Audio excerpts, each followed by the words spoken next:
suspect! Coming to get you, Bobber.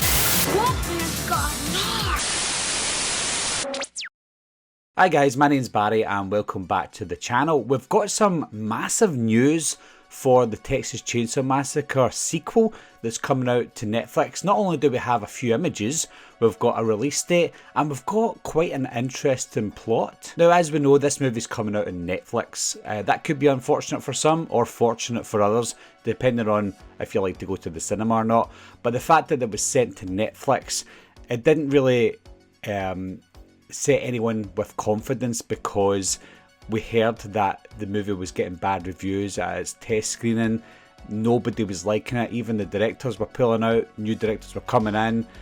It was a mess from the beginning until now. But it's set with Netflix now, and the release date for Netflix is February 18th, 2022. I don't know if that is everywhere in the world or specific countries, but it's going to be around about that date for most countries. Information is mostly coming from the producer, Fede Alvarez. I think it's all coming from Fede Alvarez because he's a big name in horror, of course.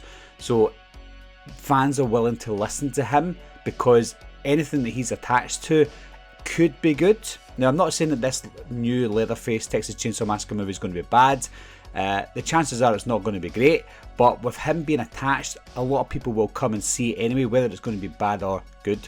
But he did mention that they've promised Old Man Leatherface is going to be returning, and also an older Sally Hardesty. Obviously, we're not going to get the return of both actors from the original movie because sadly they passed away, so they're going to be recast in this latest installment. Entertainment Weekly got the first look for this new movie, and they gave us two images to look at. Now, the first image here, you can see, looks like four of the main cast. They've obviously got a van that's very reminiscent to the original van from the 1974 movie. Now, this, I don't think this was shot in the US, in Texas. I think it was maybe shot in Bulgaria or something. It was shot in Europe anyway, so it doesn't look very Texas-like to me, even though I'm not from Texas. But obviously you've got the four main characters there.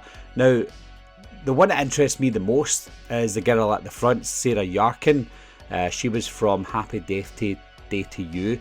She was fantastic in Happy Death Day to You, so I'm interested to see what she does for this movie. She looks like she could possibly be the main character, which would be excellent. So that's the four cast members there. Very reminiscent of the 70s. I know that fashion sense is changing all the time now, but this looks like a very 70s style movie. Obviously it's set in today's world, so it's not going to be set later. It's not going to be set in the past.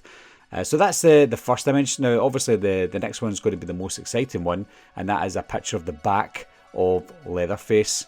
It looks like he works in or around a butcher's shop. You can see at the front there is Butch's Block. Could he be called Butch in the new movie? Possibly. The reason I'm saying this is because I'm going to read out the synopsis for the film, and that might give you an idea as to why we're wondering if he is a butcher or not. Now, Alvarez tells Entertainment Weekly it's basically the same character who is still alive. Our take on it was this guy probably disappeared after everything he's done. You know, how do you catch a guy who has a mask? Once he removes the mask and runs away, it's very easy for him to hide somewhere. This story will pick up many years after the original story. He's been in hiding for a long time, trying to be a good person. They've also said the movie takes place years after the shocking events of the original, in a setting where Leatherface hasn't been seen or heard from since. The film seeks to pick up where Hooper and Kim Henkel film initially left off, bringing the most notorious horror franchise back to life in the same bold, provocative manner that it was first introduced to the world. Now, that does sound very interesting. You know, it seems like we've got this group of cast members who are going to, or group of characters who are going to go to this place in the middle of nowhere, maybe have a party, do whatever they're doing, and Leatherface, possibly Butch, from what I can see in that image, Leatherface is going to just be sitting, chilling out for 40-50 years, or however many years it will be, and these kids maybe will annoy him or remind him of what he'd done back in the 70s, and the beast might come out in Leatherface, and that's when the new reign of terror will begin. It does sound interesting. The images do look like a quality shot film. There's nothing here so far that tells me this is going to be a bad movie. The only reason it may be a bad movie is because it's went direct to Netflix and also with the test screenings beforehand, but that doesn't mean it's going to be bad. They could still fix a few things, leave all the bad things on the cutting room floor, bring in the good things, and then give us a semi-decent movie. It is going to Netflix. Netflix can be hit or miss when it comes to, bringing out movies, but the film was already shot and edited, etc.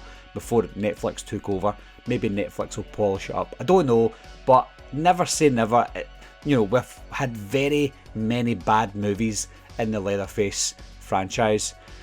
I'm just hoping that this is a semi-decent movie that we can watch and hopefully enjoy. So what are your guys' thoughts on all the information that we've just been given so far?